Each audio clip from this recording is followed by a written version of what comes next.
ആകാശവാണി. നമസ്കാരം. വാർത്തകൾ വായിക്കുന്നത് തുളസീദാസ് പരമേശ്വരൻ.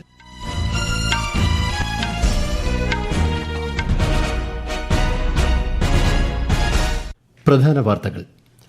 സാമ്പത്തിക അച്ചടക്കം, സുതാര്യത എന്നിവയിലൂന്നിയുള്ള പരിഷ്കാരങ്ങളാണ് കഴിഞ്ഞ 10 വർഷത്തിനിടെ രാജ്യത്ത് നടപ്പാക്കിയതെന്ന് പ്രധാനമന്ത്രി നരേന്ദ്രമോദി.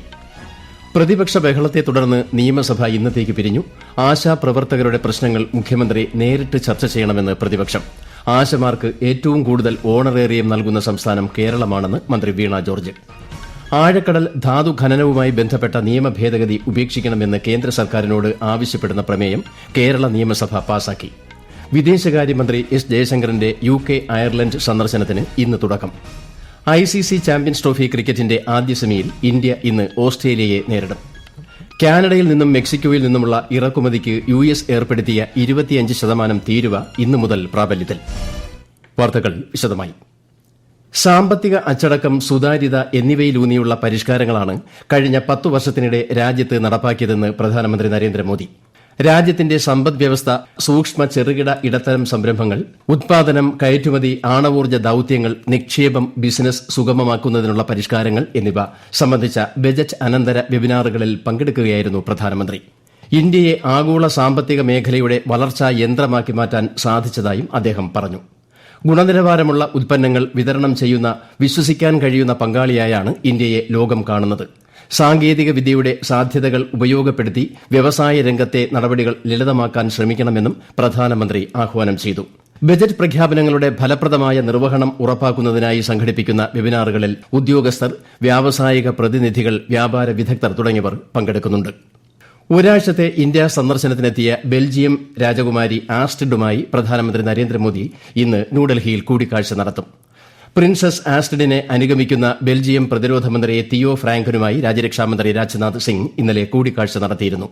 പ്രതിരോധ മേഖലയിലെ നിക്ഷേപത്തിനായി ബെൽജിയൻ സ്ഥാപനങ്ങളെ ശ്രീ രാജ്നാഥ് സിംഗ് സ്വാഗതം ചെയ്തു. പ്രതിപക്ഷ നേതാവിന്റെ വാക്കൌട്ട് പ്രസംഗം തടസ്സപ്പെടുത്തി എന്നാരോപിച്ചുള്ള പ്രതിപക്ഷ ബഹളത്തെ തുടർന്ന് നിയമസഭ ഇന്നത്തേക്ക് പിരിഞ്ഞു. ആശാപ്രവർത്തകരുടെ ആവശ്യങ്ങളിൽ സർക്കാർ നടപടി ആവശ്യപ്പെട്ട് പ്രതിപക്ഷത്തു നിന്നും രാഹുൽ മാങ്കൂട്ടത്തിൽ ആണ് ഉപക്ഷേപത്തിന് നോട്ടീസ് നൽകിയത്.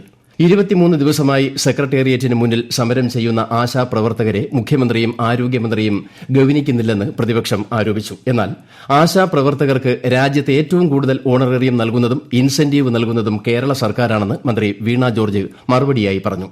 സംസ്ഥാനത്ത് 13,000 രൂപ ഒരു ആശയ്ക്ക് ലഭിക്കുന്നതിൽ 7,000 രൂപ സംസ്ഥാന സർക്കാരാണ് നൽകുന്നത്. പദ്ധതിയിൽ നിന്ന് കേന്ദ്ര സർക്കാർ പിന്മാറിയിട്ടും സംസ്ഥാനത്തെ ആശാപ്രവർത്തകരെ ചേർത്ത് പിടിക്കുന്ന നല്ല മാതൃകയാണ് കേരളം കാണിക്കുന്നതെന്നും മന്ത്രി വ്യക്തമാക്കി. ഒരു ആശയ്ക്ക് 13,000 രൂപ ലഭിക്കുന്നുണ്ടെങ്കിൽ ആ 13,000 രൂപയിൽ 9,400 രൂപയും സംസ്ഥാന സർക്കാർ നൽകുന്നതാണ് സർ. മെറ്റേണിറ്റി ലീവ് ആദ്യമായിട്ട് ആശമാർക്ക് അനുവദിച്ചു നൽകിയ സംസ്ഥാനം കേരളമാണ് സർ. കേന്ദ്ര സ്കീമിൽ നിന്ന് കേന്ദ്ര സർക്കാർ പിന്മാറുമ്പോൾ എങ്ങനെ കേന്ദ്ര സ്കീമിൽ ഉൾപ്പെട്ട ആശമാരെ ഉൾപ്പെടെ ചേർത്ത് പിടിക്കാമെന്നുള്ളതിന്റെ നല്ല മാതൃകയാണ് സാർ കേരളം കാണിക്കുന്നത്.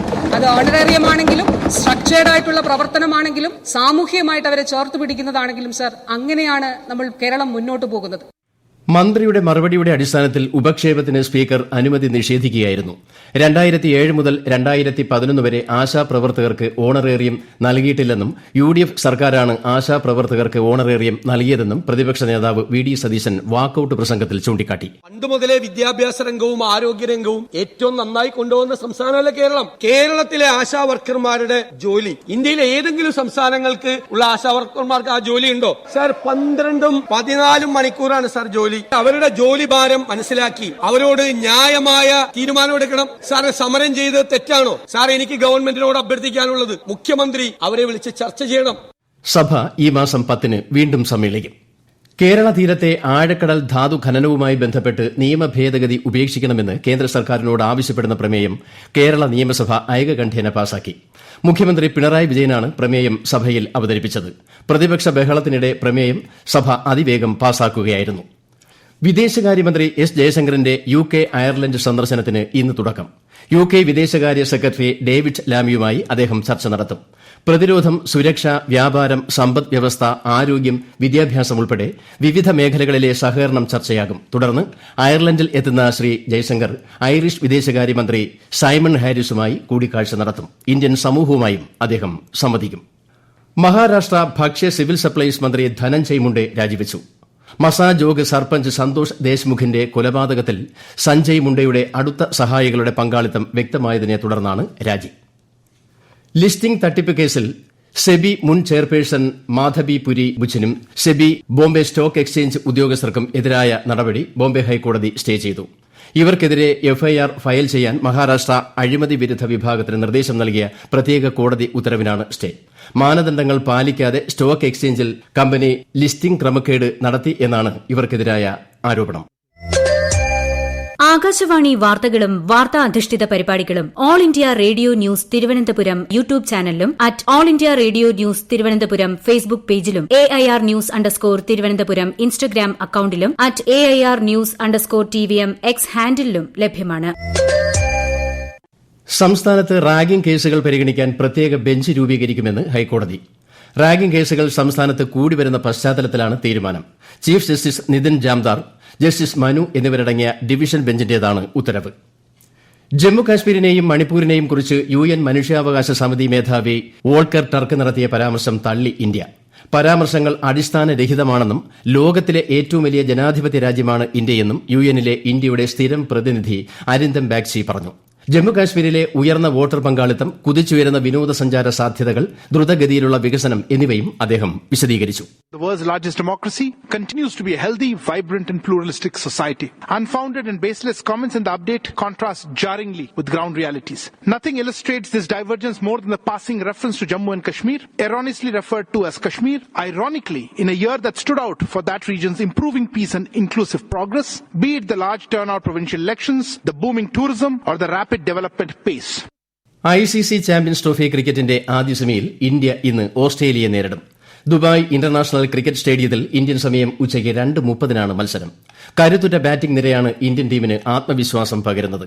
നാളെ ലാഹോറിൽ നടക്കുന്ന രണ്ടാം സെമിയിൽ ന്യൂസിലാൻഡ് ദക്ഷിണാഫ്രിക്കയെ നേരിടും. ഞായറാഴ്ചയാണ് ഫൈനൽ മത്സരം. കാനഡയിൽ നിന്നും മെക്സിക്കോയിൽ നിന്നുമുള്ള ഇറക്കുമതിക്ക് US ഏർപ്പെടുത്തിയ 25% തീരുവ ഇന്നു മുതൽ പ്രാബല്യത്തിൽ. ഇരു രാജ്യങ്ങളിൽ നിന്നും നിയമവിരുദ്ധ മയക്കുമരുന്നുകളും അനധികൃത കുടിയേറ്റക്കാരും അമേരിക്കയിലേക്ക് പ്രവേശിക്കുന്നത് തടയാൻ ഇതുവഴി സാധിക്കുമെന്ന് US പ്രസിഡന്റ് ഡൊണാൾഡ് ട്രംപ് വ്യക്തമാക്കി. അതേസമയം കനേഡിയൻ പ്രധാനമന്ത്രി ജസ്റ്റിൻ ട്രൂഡോയും മെക്സിക്കൻ പ്രസിഡന്റ് ക്ലോഡിയ ഷെയ്ൻബോമും അമേരിക്കൻ ഉൽപ്പന്നങ്ങൾക്കും അധിക തീരുവ ചുമത്തുമെന്ന് അറിയിച്ചിട്ടുണ്ട്.